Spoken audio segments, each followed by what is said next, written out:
Broadcasting from the business capital of the world, this is the Podcast Business News Network. Well, welcome back to the show. Cam Taylor joining us today, our grief coach. The Good Grief Journey is the name of the company, and he's joining us today live from British Columbia, Canada, and back to talk more about the work he does in supporting those undergoing grief. And grief comes in many forms. We learned that last week, and he's really trying to help you discover how to live your life again. So, Cam, welcome back. How are you today? I'm doing well. It's good to be back again. Well, same here. To have you back on the show. And for those that may have missed last week, tell us a little bit about yourself, please. Yes, I live on the west coast of Canada in British Columbia. I have two adult children and my wife, Jean, and I haven't talked about that part of my grief journey. I was remarried about a year and a half ago. And so I'm in that part of my journey, and I love helping people. That's what I get up in the morning to do, to support people regardless of what they're going through or challenged with. I really enjoy that. Beautiful. Well, we're excited that you're back here today to talk more about the work you're doing and how you're helping so many. And specifically, I know today we want to kind of start off by talking about the fact, you're not alone when it comes to grief, right? And could you share a little bit about that to people?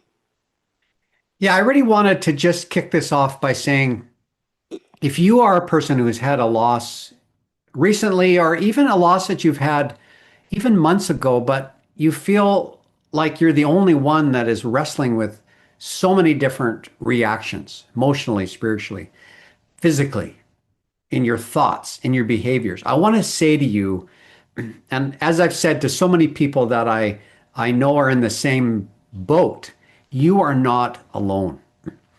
When you think that you're going crazy, when you think that the reactions you're having, whether it's heart palpitations, foggy brain, can't concentrate, want to leave the room as soon as you enter it with a crowd, if you feel like I'm the only one I think that feels this way after my loss, you are not alone. And there are so many different reactions that we have. And I want you to be able to just take a deep breath and recognize that whatever it is you're going through, that is normal for you, and it's normal for so many people. So I know that that's often what I needed to hear when I was grieving. That I learned fairly quickly once I found some people that knew a little bit more about this than I did, that I wasn't the only one going through what I was going through, and that's the same for any of you that might be grieving today. Well, thank you for sharing that. And there's so many people out there also. Let's, talk about what grief is. And there's some misconceptions that you wanted to get to as well.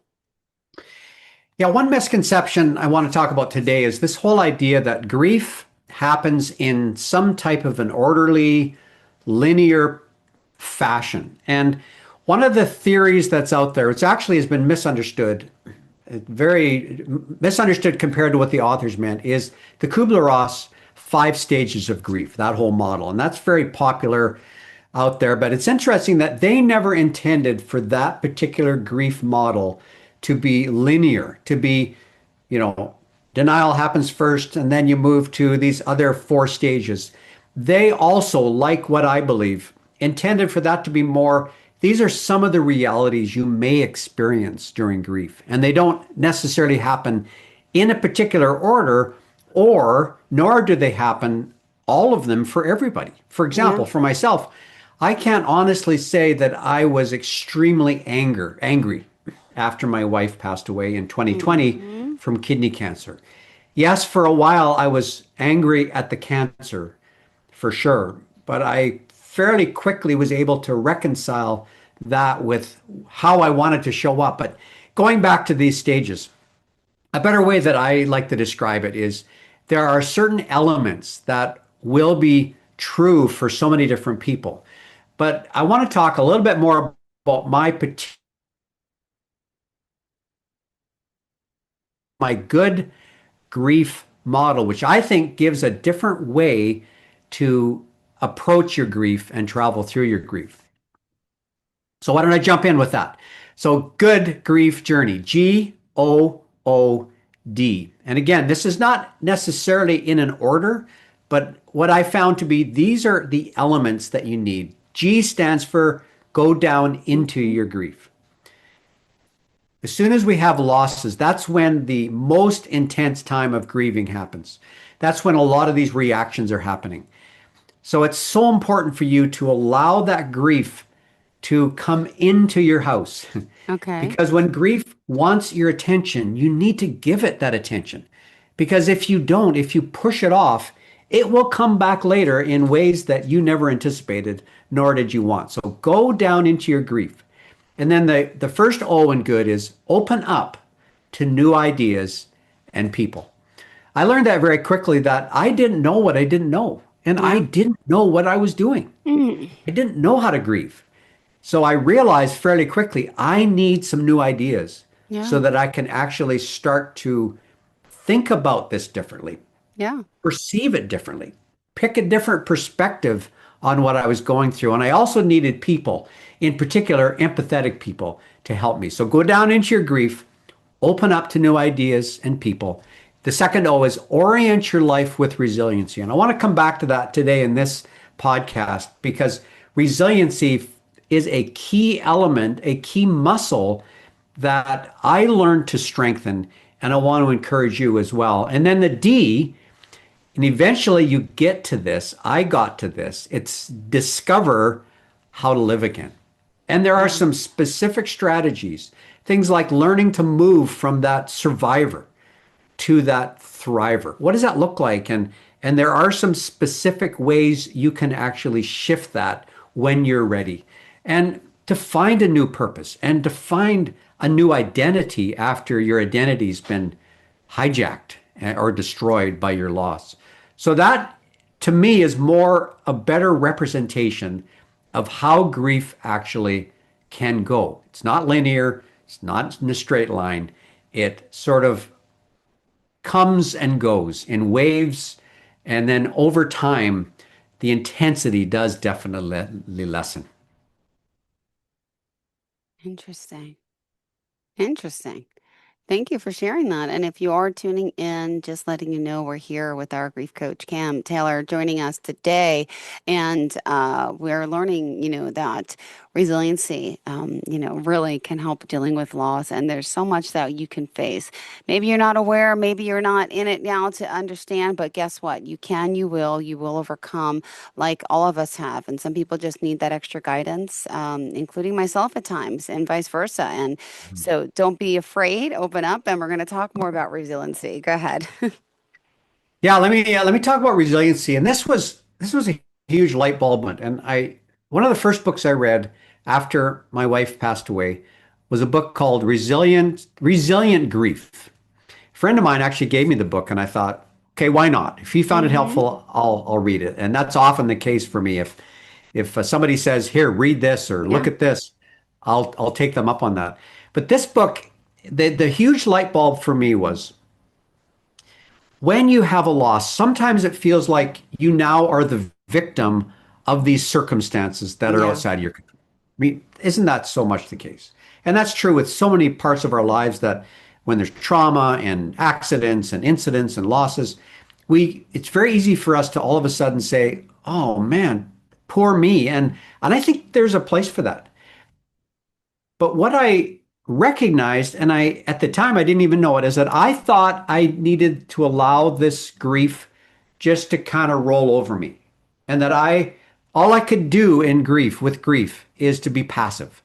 A passive journeyer on whatever was going to come down the pike. It was going to hit me next. But what I realized as I started to learn about resilient grieving is that no, you don't need to be a bystander, somebody who is simply taking whatever comes. You can actually step into this journey.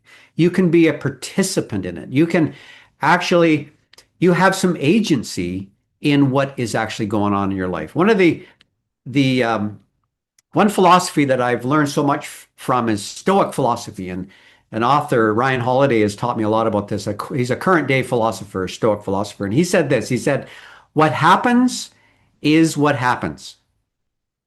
That's hard to take sometimes. you have a loss, to be able to say, this has happened and this is what happens in life. There's illness, there's accidents. This is the rest of that quote. He says, what matters is what we're able to make of it. And I think as I learned this and as I applied this whole idea of I'm not a victim of my circumstances, and I'm not going to let them dictate how I'm going to stay as a person. I am actually going to choose to be resilient in my circumstances. Things like tempered optimism. So not pure optimism. Pure optimism will get you nowhere. It will, where you say, it's going to get better, or I'm going to get over this, and 2 months go by and it's even worse. Then you get discouraged and you quit. Well, tempered optimism is, I believe that things will get better, but I have a way to cope with the daily drudgery and the hardness of life. That's resiliency. Resiliency is also things like finding models, people who have lived resilient lives that you can actually learn from, that you can pattern your life after. I'm a huge believer in that. I've got so many different mentors. For example, Nelson Mandela, he was one of my mentors. He's passed away several years ago now, but his life, those years in prison, the way that he overcame his bitterness, his resentment to those guards and to the whole system, inspired me to say, if he could do it, then I could do it. I love this quote of Nelson Mandela. Do not judge me by my success. Judge me by how many times I fell down and I got back up. That's resiliency. Resiliency is bouncing back after a setback. But I think it goes one step further. It's also learning to bounce forward. Because what if there's no back to go to? And with losses, that's the case. I had no back to go to. I needed to bounce forward, and resiliency helped me to do that. One more resiliency muscle is build for yourself a supportive community. Those that isolate themselves when they're grieving are definitely not going to make the same progress compared to those who find empathetic, supportive friends who can travel with them. And it really addresses this idea of grief is the internal processing, which we need to do. But community is all about learning to mourn, learning to tell the story, learning to express outwardly what's going on inside. Community is part of your resiliency muscle group that we need to grieve well, to grieve thoroughly, to be able to eventually discover how to live again. Beautifully said. Thank you so much. And what else did you want to continue with for today? Again, our listeners here joining you, and glad to have you back here to talk about this because so many people could be using some help. And especially around the holidays, I feel like grief is just overwhelming. It's a Yeah, lot no, more for around the sure. holidays, right? Yeah, and I think one of the next times we talk, I want to touch more about the holidays, but I want to take a little different angle here because I also help those people and support the people that are supporting grieving people. And I'd like to just provide some words, some encouragement, some support for those of you that may be struggling to know, how Mm-hmm. do I show up for my loved one, for my friend, for my family member, for my coworker who has just had a loss, and you just feel like you don't know what to say. And sometimes what we'll do when we're faced with the grief, the loss of others, is we'll just pull away because we don't want to say the wrong thing. Well, that's often the wrong way to go. And so I want to give you a way to think about this that hopefully you'll find helpful. And this material is developed by Alan Wolfelt, who is one of the experts that I've looked to as I've learned. But he talks about these 11 tenets. I won't talk. Mm-hmm. It's a long list. I'll just give you a few of them. But 11 tenets of what he calls companioning. And that's a word, I think he came up with that word. I Wow. mean, and companion, we know. A companion is someone who walks alongside of somebody else, my best friend is a companion, and we all have these companions. Companioning is a term that is applied to the grief journey and to the support that we can give to people that are grieving. So I'll give you a sampling of some of the tenets that he suggests. And one thing that is so important, let me just start with the first one is being a companion or companioning somebody who's grieving is to be present to another person's pain. That's what that looks like. It's not, oh my goodness, I can't handle this and walking away or changing the subject. No, that's an empathy blocker, is what that is. Companioning is where you can just sit there and say, tell me Yeah. about the person you lost. What do you Yeah. remember about them? And they share their pain and they maybe shed some tears. And you're learning in your companioning to sit with that, to become comfortable with that, because that is their reality. And that's also you supporting them in that.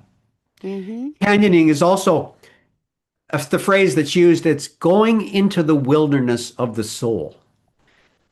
A person who's grieving feels like they're in this wilderness, they're in this desert, and they need someone to come out into the desert and to be with them in that wilderness. And that brings so much strength, so much encouragement. And you don't even have to say anything. It's just showing up and being present and walking alongside of them. It's listening with the heart. And that's Mm-hmm. a distinction between when you're companioning, you're not listening with your brain and hoping you can come up with the next right thing to say. It's listening with your heart, feeling what they're feeling. That's empathy, is connecting to the emotions of the other person. Learning things like companioning is about learning to be still. And this is a challenge for those of us that just go, go, go, busy, busy, busy, always need to be doing something. Companioning is not that. It is learning to be still, Mm-hmm. learning to match your intensity with the intensity of the person you're companioning and walking alongside of. And this one more point I'll make about this, and this is huge. This whole idea of taking on this learning posture and learning from that other person. When you're companioning, you don't have the answers. And I think we need to let ourselves kind of off that hook. You don't have to have the right words to say. You don't have to have advice. And actually giving advice is the wrong direction to go with a grieving person. They Yeah. don't want your advice. Yeah. Often it's a turnoff, right? They just want you to listen and to learn and be curious about what they're experiencing. So my encouragement to you, if you're learning, figuring out how can you be a friend to someone that's grieving, take some of these companioning tenets and put them into Mm-hmm. practice and learn how to be that kind of person. It'll change your life, never mind the impact you're Yeah. going to have on other people. Yeah. Yeah. It's so true and so emotionally and charged and empowering if and clearly companioning is amazing if we can, talk a little more about this because it's I like it. You got to support someone and there's a Yeah. lot of ways you could do so and I want to know how we can find empathetic witnesses to walk with you and or how can you become that person for someone else, Cam? Yeah. Yeah, and I think, this was a big learning for me. And I learned this from Seneca, who is Stoic philosopher from many, many years ago. And, he talked about there was a lady that he was trying to help. I think her name was Maria. And she had lost her son, but she wouldn't actually talk about it. And he said to her, you're really stuck because you can't actually name your son and allow others to talk to you about it. Yeah. And I really drew this lesson of to be to attract empathetic people to us, if we're grieving, we need to be open. Now, what I learned, you don't just open yourself up to anybody. Like you need to sort of test the waters a bit. I remember one time I was out for a bike ride and I was riding along and another guy was riding there and I was sort of testing the waters a bit here, but we get chatting and he said, yo, yeah, you're nice day for a bike ride. And I said, yeah, usually it's my wife and I on our tandem bike, but she just passed away, a couple weeks ago, and I'm out here riding my bike now. Yeah. And instantly, this was like I was kind of putting feelers out. Is this person going to give me a little bit of empathy right now? Because I need it. Yeah. And sure enough, he asked me about it and said, "Oh, sorry for your loss." And we kind of rode together for a little while, and he offered some encouragement. And then he went on his way, and I felt like that load just ever so slightly was lifted. So the lesson in that for the grieving person is let people know. Tell your story in little bite-sized pieces. And if you find someone that's listening, they're showing some support, they're not sort of changing the subject, Yeah. tell them a little bit more and find those people. And they can be strangers, they can be people that you already know.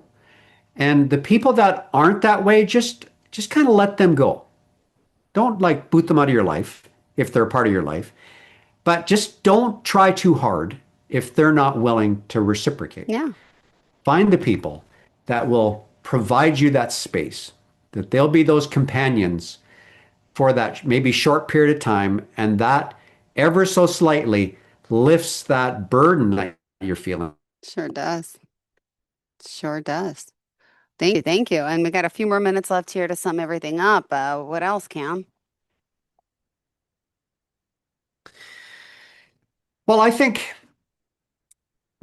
what I'm really noticing as I've been down this road for some time, and the one thing that's sort of coming to mind is that it's 5.5 years Mm-hmm. since my wife passed away on May 14th, 2020. And one of the things that it was we just had her birthday, November 11th, which is Remembrance Day. And Aw. I spent the day with my daughter. We went out for lunch. We went for a walk. We took our dog Max along, who my Mm-hmm. daughter, loves because that was my wife's dog. And we just had a delightful day of being together. And we're both on a very different journey as far as our grief goes. And I just felt so alive when I could spend time with someone that I know is still feeling the loss of her mom. And I would say that, to be able to continue to be aware that everybody's on their journey. And some people are, at a very different place than maybe they were, and they've grieved very thoroughly, but others might be more stuck. And we just need to have that sensitivity to show up, be supportive, be empathetic. I like to, I remind myself on a regular basis that I want to be the kind of person that anybody could open up to and find that safe person to tell their story to. And I don't want anything to get in the way of that. No. Because when it get to the end of my life, I want to be able to look back and say, I was so incredibly supported by Yeah. so many wonderful people. And I was able to leave a legacy and leave a lasting impression in the lives of others. And that's really what I want to do. I want to do that for anybody listening today or watching this. I want to be that person that can give you some encouragement, tell you that not necessarily it's going to be okay, because that's not always the words we need to hear, but that you will get through what you're going through. And there is help and support available for you. Beautifully said. Thank you so much. And uh, to feel good again, and to get out there, and to live your best life. And I love that you are here again today, Cam, supporting so many people. And again, if you are tuning in the Good Grief Journey, it's interesting, maybe you're, grieving a loss of job, a loss of people in your life, loss of habits, loss of a person, obviously, loss of a home, there's just a lot. There's also, I know, a PDF that he gives you 50 ways to grieve your losses when you do sign up with him for free. And at this time, I'm going to ask everyone for you to tell them how we can contact you and talk about your 7-day grief companion course, and also, all the other forms of coaching, in a sense, that you can help someone with. And Good Grief got to Journey, mention all your one book. word, Yeah. goodgriefjourney.com. Mm-hmm. And there are a few ways. There's 50 ways to grieve your losses, a PDF. You can check out my book, Unlocking the Mystery of Grief, which really talks about this good grief journey in Yep. more detail. And I've written it to be a very practical guide that can help you. It's like taking a mentor with you on your journey and a coach. And I want to be that for you.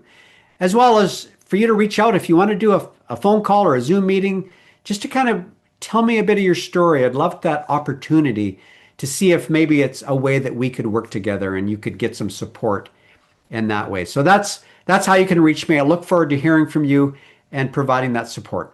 Beautiful. Thank you again. And pick up Unlocking the Mystery of Grief, How to Grieve Well and Learn to Live Again After Loss. Of course, that's your book. Check it out on Amazon. You have a fantastic day. Thank you so much for inspiring us here today and helping so many, Cam. We'll talk soon. Thank you.